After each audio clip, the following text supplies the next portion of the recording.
अब जैसे किसी ने प्रश्न किया था इसी में कि यदि हम ब्रह्म हैं तो हमारी शक्तियां कहां हैं? जैसे ब्रह्म की शक्ति है उत्पत्तिम च विनाशम च भूतानामा गतिम गतिम वेति विद्याम अविद्यारम षष्टारो भगवान इति। वो उत्पत्ति करना, विनाश करना, पालन करना, नाना प्रकार की उसकी शक्तियां हैं। समुद्र और तरंग भेद हो गया, उसको बोला गया समुद्र, और उसी में जो लहरें उठती उनको कहा गया तरंग। अब ज्ञान से देखिए तरंग का नाम क्या हुआ, क्यों हुआ? क्योंकि वो समुद्र में वायु विकार हुआ तो तरंगायमान जो हुआ उसका नाम हो गया तरंग। अगर वो वायु हट जाए, शांत हो जाए, तो आप क्या कहोगे? समुद्र। अब समुद्र में मिलने पर वो समुद्र है, नहीं तो तरंग ही कहा जाएगा। अब तरंग की ताकत समुद्र जैसी नहीं रही, वायु हटे तो समुद्र ही है। एक बूंद समुद्र का अलग रहेगा तो अस्तित्वहीन रहेगा, और वो बूंद गिर जाएगा तो अगाध समुद्र कहा जाएगा। अभी आप अलग हैं, आप अपनी शक्तियों को भूल चुके हैं, अपने स्वरूप को भूल चुके हैं। अभी आप तरंग हैं। जब समुद्र में माया विकार रहित होकर आनंद समुद्र में डूबेंगे तो तस्मिन तज्जने भेदा भावात, भगवान और भगवान के भक्त में अभेद स्वरूप हो जाता है। पर भक्ति की गई दासत्व से ऊंची स्थिति में भी दासत्व रहता है। भक्ति की गई जोई जोई प्यारो करे सोई में भावे, तो स्थिति यही रहती है। वो कभी शक्ति का प्रदर्शन या शक्ति की याचना या शक्तिवान हूं ऐसा अनुभव नहीं करता। जैसे महान शक्तिशाली हनुमान जी का अपना परिचय भगवान श्री राम को क्या दे रहे हैं? एक मैं मूढ़ मंदवस, मैं मूढ़ हूं, मंद, कुटिल, हृदय अज्ञान, और ज्ञानी नाम अग्रगण्यम, और जेहि चरण दे हनुमंता चले सुगा पाताल तुरंता, महान बलशाली अतुलित बलधामम हेम शैलाभदेहम धनुजवन कृशानुम ज्ञानी नाम अग्रगण्यम। ऐसे महापुरुष क्या बोल रहे हैं? एक में मूढ़ मंदवस, कुटिल, हृदय अज्ञान। विभीषण जी से क्या असमय अधम शक्ति, क्या शक्ति नहीं हनुमान जी में? क्या शक्ति नहीं? राम काज कोई भी ऐसा नहीं जो हनुमान जी न कर सके, कोई भी ऐसा।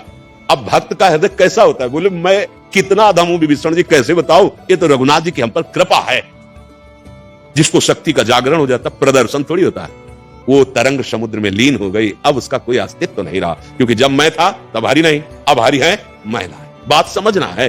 तो ये जो तर्क प्रकट किया जाता है, जैसे कहा था कि भगवान के नाम के वस्त्र आदि टेटू आदि कराना, हाथों में मेहंदी में रचवाना, मुझे लगता है जो आराध्य देव का नाम हम जितना सम्मान करेंगे उतना ही हमारे ऊपर कृपा होगी। तो एक ने कहा कि जब पुल बन रहा था तब राम राम लिख के पत्थर में डाला गया था, ऐसा नहीं है।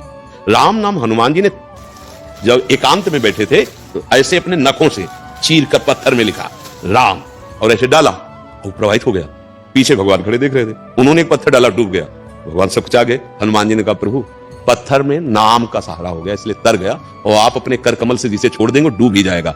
जो पुल बना तो समुद्र वर्णन करता है प्रकट होकर, नाथ नील कप नल नील कप दो भाई लरिकाई रिस आशीष पाई। लरिकाई बाल्यावस्था में इनको एक ऋषि ने वरदान दिया था कि बड़े से बड़े पहाड़ को आप स्पर्श करके रख दोगे, वो डूबेगा नहीं, वो तैर जाएगा। प्रसंग को पढ़ना, जो पुल बना है वो नल नील स्पर्श करते जा रहे थे, और उसमें जो नाम रचना पर्वत पे या पत्थर पे, वो हनुमान जी एकांत का विषय। इधर की बात उधर घसीट देने में नहीं। अगर कोई भी राम भक्त है या कृष्ण भक्त है, उसके सामने लिख दिया जाए मानो कृष्ण, अब रख पैर, नहीं तो गर्दन उतार देंगे, तो गर्दन उतरवा लेगा, पैर नहीं रखेगा। आप विचार करें, भाव का विषय है। तुम जितना नाम का प्रभु का आदर करोगे, अच्छा कैसे कर सकते हो? अपने प्यारे की छवि, अपने प्यारे के नाम, उसका आदर आप नहीं कर रहे।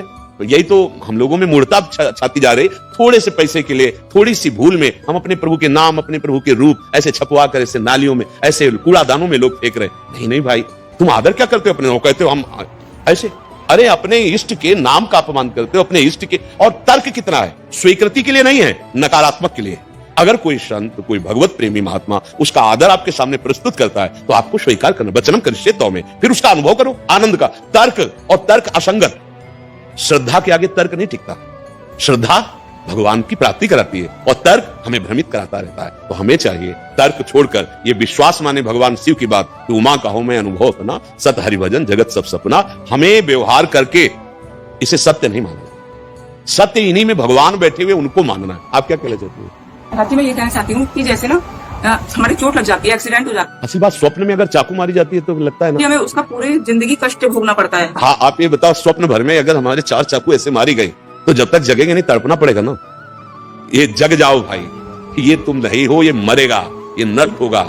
इसके पहले ऐसी स्थिति कर लो। हम पहले अभी आया किसी के प्रश्न में कि जब हमारे हाथ को शून्य कर दिया जाता है, मन नहीं जाता, तो काट दे तो फर्क नहीं पड़ता। अगर यही मन हमारा श्री कृष्ण में लग जाए, प्रभु में लग जाए, तो बड़े से बड़ा दुख हमें परास्त नहीं कर सकता। अभी हम सोए हुए स्वप्न में हैं, सच्ची मानिए। ये जगाने का प्रयास स्वप्न में ही हो रहा है। जब जग जाओगे ना तो हम और तुम दो नहीं रहेंगे, एक ही रहेगा। जो दोनों में प्रकाशित हो रहा है वो एक ही है। अभी हम और तुम है, मैं और मोर है, तोर और तय है, इसी का नाम अविद्या है। ये भगवान की कृपा समझो कि आपके स्वप्न में संयोग बन रहा है साधु समागम, तो जाग जाओ। जब जागोगे तो ना कोई साधु है ना साधु है। विद्या विनय संपन्ने ब्राह्मणे गव्यस्तनी सुनी च सुपाके च पंडिता समदर्शना, एकमात्र वही सच्चिदानंद प्रभु है। और यही दुख मुक्ति का उपाय है। कर लो तो कर लो, नहीं फिर आगे क्रम बनता चला जाएगा, फिर आगे योनियां प्राप्त होती चली जाएंगी। मन को प्रभु में लगाए बिना दुख से नहीं बच सकते। हनुमान जी महाराज कह रहे हैं, का हनुमंत विपति प्रभु सोई, जब तो सुमिरन भजन न हो। तो दुख सहते हुए, क्योंकि शरीर आसक्ति है।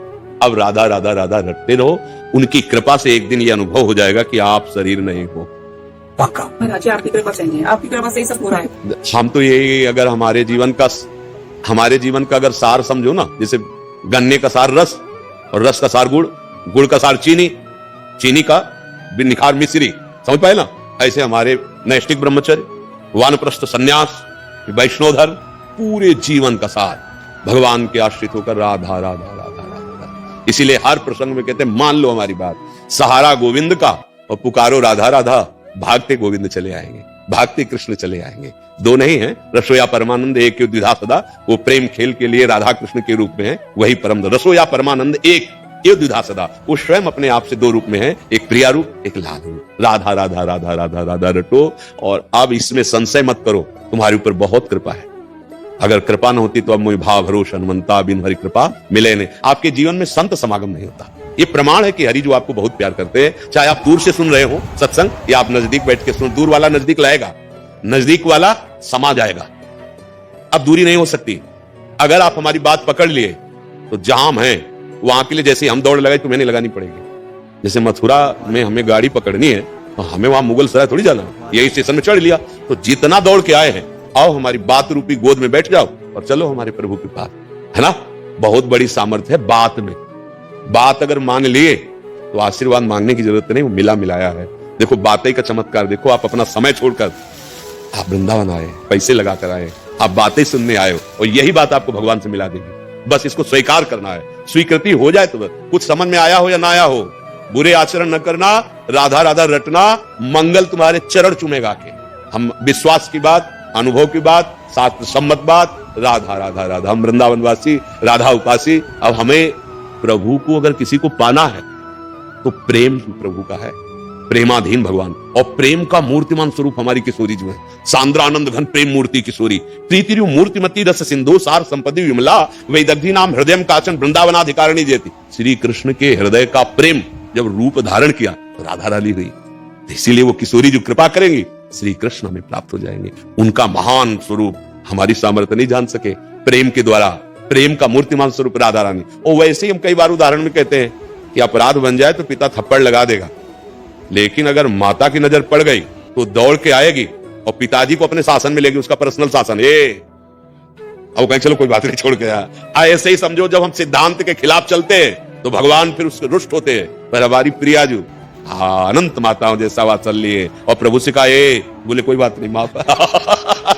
श्लोक ऐसे हम कोई बात ऐसे नहीं मनमानी नहीं करनी।